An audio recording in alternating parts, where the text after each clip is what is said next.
Hi കൂട്ടുകാര്, കൃഷിയെ സ്നേഹിക്കുന്ന എല്ലാവരെയും റുക്കിയാസ് വീട്ടിലേക്ക് സ്വാഗതം. ഞാന് ഇന്നലെ വന്നത് വളമിടലൊക്കെ ആയിരുന്നു. പക്ഷെ ഇന്ന് വരുന്നത് ഞാന് നടാൻ പോകുന്നത് എന്താന്ന് വെച്ചാല് ക്യാരറ്റ്. ഞാന് ക്യാരറ്റ് ഫ്രിഡ്ജിൽ വെച്ചിരുന്നു. എനിക്കിങ്ങനെ കൃഷി ആയതുകൊണ്ട് കുറെ തോരൻ വെക്കാൻ പലതും ഉണ്ടാവുകയല്ലോ, വിളവെടുക്കലും ഒക്കെയാണല്ലോ എന്റെ പണി തന്നെ. ഇപ്പൊ എന്റെ ക്യാരറ്റ് ഞാൻ എടുക്കാൻ വിട്ടുപോയി. പിന്നെ തുറന്നു നോക്കുമ്പോ അതൊക്കെ മുള വന്നിട്ടുണ്ട്. അപ്പൊ ഞാന് ഉരുളക്കിഴങ്ങ് മുള വന്ന് നട്ടിട്ട് അത് ഉണ്ടായി വിളവെടുത്തപ്പോ തരക്കേടില്ലാത്ത വിളവ് എനിക്ക് കിട്ടി. ഉള്ളി വളച്ച് നട്ടു വെക്കുമ്പോ ഉള്ളി ഉഷാറില് കിട്ടി വിളവെടുത്തപ്പോ. അപ്പൊ ഞാൻ വിചാരിച്ചു ക്യാരറ്റ് ഒന്ന് നട്ടു നോക്കട്ടെ എന്നുള്ളത്. ക്യാരറ്റ് ഞാൻ ചെറിയ ഒരു വിത്തായിട്ടാണ് ഞാൻ ക്യാരറ്റൊക്കെ ഞാൻ കടയിലൊക്കെ കണ്ടത്, നഴ്സറിയിലൊക്കെ ഇങ്ങനെ കിട്ടുന്നത് കണ്ടത്. അല്ലെങ്കിൽ തൈ ഞാൻ ക്യാരറ്റ് തന്നെ കൊണ്ടുവന്നിട്ട് അത് മുളച്ചത് ഞാൻ കണ്ടിട്ടില്ല. ഞാൻ ആദ്യമായിട്ടാണ് കാണുന്നത്. അതുകൊണ്ട് ഞാനത് നടാൻ പോവുകയാണ്. ഒക്കെ ഒരു പരീക്ഷണല്ലേ, നമുക്ക് അറിയില്ലല്ലോ വിജയിക്കുമല്ലേ നോക്കുക. അങ്ങനെ ഒഴിവാക്കണം കിട്ടുന്നില്ലെങ്കിൽ. ഏതായാലും ഞാൻ നല്ല അടിപൊളിയായിട്ട് നടുന്നുണ്ട്. എല്ലാ ഒരുക്കത്തോടു കൂടെ നല്ല വിളവ് കിട്ടുന്ന രീതിയിൽ തന്നെ വളം ചേർത്ത് നടുന്നുണ്ട്. ഇനി നമുക്ക് കാണാലോ. അത് ഞാൻ എല്ലാ കൃഷിയും എടുക്കുമ്പോലെ തന്നെ എന്റെ പച്ചക്കറിയൊക്കെ ചാക്കിലൊക്കെയാണല്ലോ. എന്റെ മുറ്റൊക്കെ സിമെന്റ് ആയതുകൊണ്ട് എനിക്ക് പിന്നെ തോട്ടം കുറവാണ് ഞാൻ താമസിക്കുന്നവർക്ക്. അതുകൊണ്ട് പച്ചക്കറിയൊക്കെ നടുന്നത് ഞാൻ സിമെന്റ് ചാക്കിലാണ്. ഇതും ഞാൻ സിമെന്റ് ചാക്കിലാണ് നടുന്നത്. സിമെന്റ് ചാക്ക് എടുത്തിട്ട് ഞാൻ അങ്ങ് മറിച്ചിടും. മറിച്ചിട്ട് കഴിഞ്ഞാൽ അതെന്ത് ചാക്കാന്നൊന്നും തിരിയില്ല. നല്ല വെള്ള കളർ, നല്ല വെളുപ്പാണ്. നമ്മൾ വാങ്ങുന്ന ഗ്രോ ബാഗ് പോലെ തന്നെ ഉണ്ടാവും. ഇതൊക്കെ മഴ കൊണ്ട് നല്ല വൃത്തിയായിക്കോളും. ഇനി ഗ്രോ ബാഗിലൊക്കെ നടുമ്പോ നമ്മൾ ഇങ്ങനെ മെനക്കെട്ട് നനച്ചോളൊന്നുമില്ല. മഴ വരുന്നുണ്ടല്ലോ.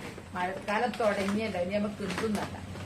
അപ്പൊ നമുക്ക് ഇത് ഒരു ഹോൾസ് ഉണ്ടാക്കി അങ്ങ് മറിച്ചിട്ടത്. അടിഭാഗം രണ്ടറ്റം ഇവിടെയും കെട്ടി കൂർപ്പ് ഭാഗം ഇതിനങ്ങ് മറിച്ചിട്ടതാ. അത് കെട്ടുമ്പോ ഞാൻ മൂലയിൽ എന്താക്കിന്നറിയോ, കല്ലിട്ട് എന്നിട്ട് കെട്ടിയാൽ അവിടെ നിന്നോളൂ.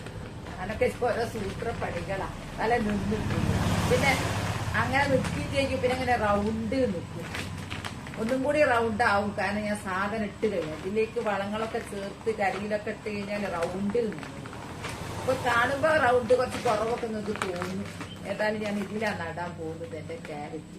ഈ ഫസ്റ്റ് തന്നെ ഞാൻ ചകിരി ഇത് ഞാൻ ഇങ്ങനെയല്ല ചകിരിയാക്കുന്നത്. അത് ഇട്ട് കഴിഞ്ഞാല് ഇങ്ങനെ മലർത്തിട്ട് കഴിഞ്ഞാല് ആ റൗണ്ടിലിറങ്ങുന്നത്. പിന്നെ നമ്മളെ ക്യാരറ്റിന് കുറെ ഹൈറ്റ് ഒന്നും വേണ്ട. അപ്പൊ ഞാനിത് കുറച്ച് റൗണ്ടിലങ്ങ് നിൽക്കാനും ലെവലിൽ നിൽക്കാൻ വേണ്ടി ചകിരി തന്നെ. പിന്നെ അങ്ങനെ അങ്ങോട്ടേക്ക് ഉണങ്ങിപ്പോവില്ല, കുറെ വെള്ളം പിടിച്ചു നിൽക്കും. അപ്പൊ ഞാൻ ചകിരി ഇട്ട് കഴിഞ്ഞു. ഇനി അടുത്തത് കുറെ ഇതാ. ഇനി ഞാൻ ഇടാൻ പോകുന്നത് കരിയില. ഇത് കരിയില കമ്പോസ്റ്റ് ആണ് സംഭവം. കരിയില കമ്പോസ്റ്റായി ഇവിടെ മാറിയില്ല, എന്നാലും ഒരു 90% കായിട്ടുണ്ട്. പ്ലാസ്റ്റിക്കും ഉണ്ടോ ഒക്കെ ശ്രദ്ധിക്കണം. പ്ലാസ്റ്റിക് കരിയില ഇങ്ങനെ ഇട്ട് കഴിഞ്ഞാല് നല്ല വളാണല്ലോ. ഇത് പിന്നെ പ്ലാവിന്റെ ഇലയാ. അപ്പൊ നല്ലതാ. പ്ലാവിന്റെ ഇല ഇട്ട് കഴിഞ്ഞാല് നമ്മള് കരിയിലൊക്കെ എടുക്കുക. മഴ പെയ്തതാണെ നല്ലോണം ശ്രദ്ധിക്കണം. ഞാൻ ഇന്ന് തന്നെ ഇങ്ങനെ മാന്തി എടുക്കുക. മാന്തി കൊണ്ട് മാന്തല അങ്ങനത്തെ ഒരു സാധനം എന്റെ അടുത്തുണ്ട്. അതുകൊണ്ട് എന്താ ഞാൻ ഇതുകൊണ്ട് ഇങ്ങനെ മാന്തി എടുക്കല. എനിക്കിപ്പോ ഭയങ്കര പേടിയാ. കാണുന്നവരൊക്കെ പറയും പാമ്പുണ്ടാവുകയെ ശ്രദ്ധിക്കണം എന്നുണ്ട്. കാരണം ഇത് റോഡ് സൈഡിൽ നിന്ന് മാന്തിയതാണ്. അതുകൊണ്ട് ഇങ്ങനെ മാന്തിയത്. എല്ലാ പണിയായത് എന്റെ കയ്യിലുണ്ട്. ഇത് പിന്നെ ഒരാള് ഹോസ്പിറ്റലിൽ പാമ്പ് കടിച്ച് കൊണ്ടുവന്ന് ഞാൻ കണ്ട്. അപ്പൊ അതിന് ശേഷം വാങ്ങിയതായി. ഇത് പേടിച്ചു കഴിഞ്ഞാൽ കണ്ടപ്പോ. അപ്പൊ ലെവല് ചെയ്യട്ടെ. ഞാൻ ഈ ഇട്ട കരിയിലൊക്കെ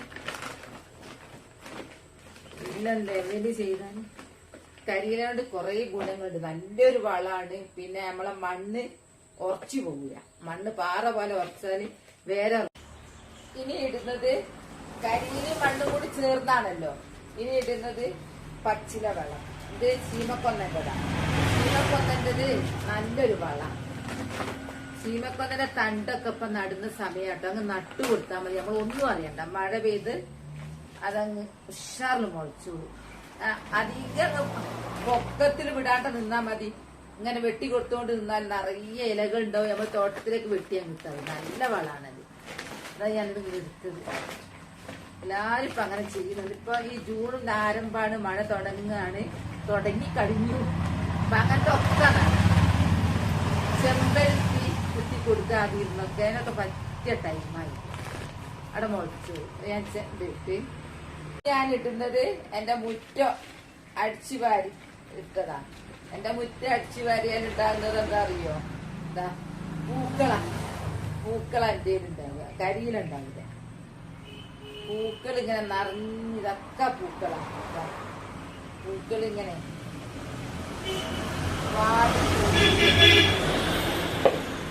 അതൊന്നും നമ്മളിങ്ങനെ ചെയ്യുന്നത് കൊണ്ടുള്ള ഗുണങ്ങൾ എന്താ പറയുക? നമ്മളെ പരിസരമൊക്കെ വൃത്തിയാവും, കരിയിലൊക്കെ വൃത്തിയാവും. എല്ലാം ഇതിലെ കൊണ്ടുപോയി ഇടുന്നുണ്ട്. മുറ്റപ്പൂ അടിച്ചു വരയാല് അതും ഇതിൽ കൊണ്ടുപോയി അടിപൊളിയൊന്നും വലിച്ചെറിയുന്നില്ലല്ലോ. അപ്പൊ നമുക്ക് ഗുണമാണ്. പിന്നെ നല്ല വളവുമാവും. നമുക്ക് എന്തെങ്കിലുമൊക്കെ പച്ചക്കറി നട്ടുണ്ടാക്കാൻ.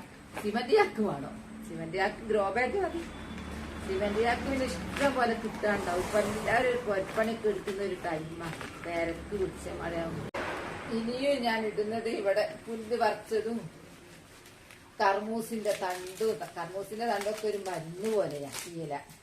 അതൊക്കെ ഇട്ടങ്ങ് നറക്കട്ടെ. അതൊക്കെ എന്റെ മുറ്റത്ത് നിന്ന് ഉണങ്ങിയത് കൊണ്ട് ഞാൻ അങ്ങ് പൊട്ടിച്ചെടുത്തതാ. അതെല്ലാം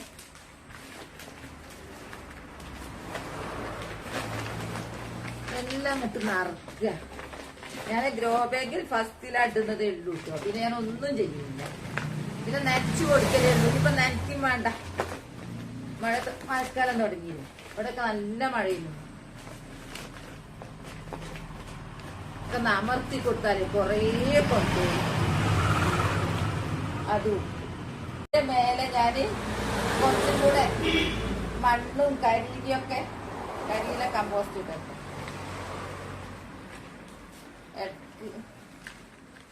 മണ്ണിടണല്ലോ, മണ്ണാണല്ലോ. മണ്ണിട്ടാലേ ഇതൊക്കെ വളായി മാറുള്ളൂ. മണ്ണിലുള്ള ജീവികൾ ഇതൊക്കെ വളാക്കി മാറ്റുള്ളൂ.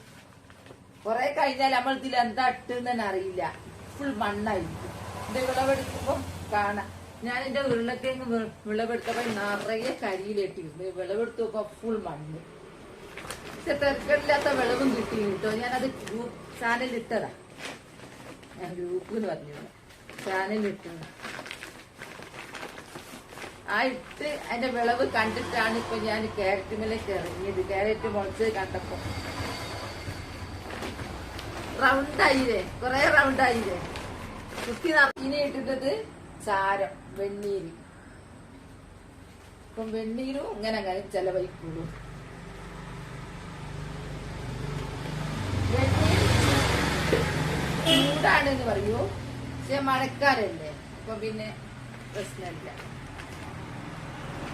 വെണ്ണീര് എപ്പ ഇടുമ്പോ ഒക്കെ നമ്മള് ഒന്ന് ലെവൽ ചെയ്ത് കൊടുക്കണം. അല്ലെ ഒരു ഭാഗത്തല്ല കൂടി നിൽക്കും. ഒന്ന് ലെവൽ ചെയ്താൽ എല്ലായിടത്തും കിട്ടിയോളൂ. ഇനി നമുക്ക് നടാൻ ഒരുങ്ങുക. അപ്പൊ നമുക്ക് അതിന്റെ മേലെ കുറച്ച് മണ്ണെണ്ണ ഇടണം. ഈ കരിയിലതൊന്നും ഇല്ലാത്ത മണ്ണെണ്ണ ഇട്ടാല് ഒക്കെ ഞാൻ അവിടെ കൊണ്ടുപോയി വെക്കല. എല്ലാ സംഭവങ്ങളും അടിയിൽ പോയി. മേലെ നല്ല മണ്ണും.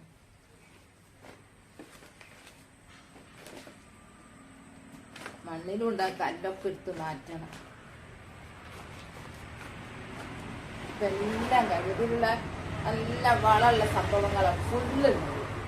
കരിയില, വെണ്ണീര്, കൊറേ പച്ചച്ചപ്പ്, അങ്ങനത്തെ പലതും ഇട്ട് നിറച്ചിട്ടുണ്ട്.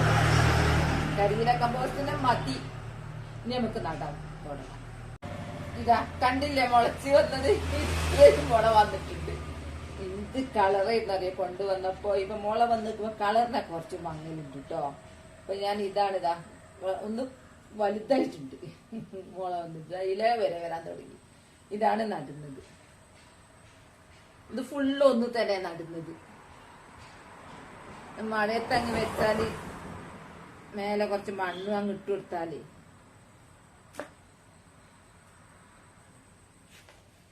മുളക്കുന്ന മുളക്കട്ടെ. നമുക്ക് നടുന്നൊരു പണി മുളക് ഉത്ത് കിട്ടുകയാണെങ്കിൽ ഭാഗ്യം. കൊറേ ക്യാരറ്റ് കിട്ടണം എന്ന് ആഗ്രഹിച്ച് തന്നെ ഞാൻ നടുന്നത്. ഇതിന്റെ വിളവെടുപ്പും ഇതിന്റെ വളർച്ചയൊക്കെ ഞാൻ ചാനലിൽ ഇടുന്നുണ്ട്, നിങ്ങൾ കാണട്ടോ. അപ്പൊ അങ്ങനെ നമ്മള് വിജയകരമായിട്ട് ക്യാരറ്റ് നട്ട് കഴിഞ്ഞു. ഇനി ഞാനിത് മഴ കൊള്ളുന്ന ഭാഗത്തേക്ക് കൊണ്ടുപോയി വെക്കുക. ഞാനിപ്പം മഴയാ പുറത്ത്, ഞാൻ ഷെട്ടിലേക്ക് കൊണ്ടുവന്ന് പണിയെല്ലാം ഒപ്പിച്ചത്. ഇനി ഞാൻ മഴയത്ത് കൊണ്ടുപോയി വെക്കട്ടെ. എന്റെ ക്യാരറ്റ് നടയിൽ വീഡിയോ കഴിഞ്ഞു. ഇത്രേ ഉള്ളൂ. എന്റെ വീഡിയോ ഇഷ്ടപ്പെട്ട ലൈക്ക് സബ് തന്നെ സപ്പോർട്ട് ചെയ്യണേ. Bye bye.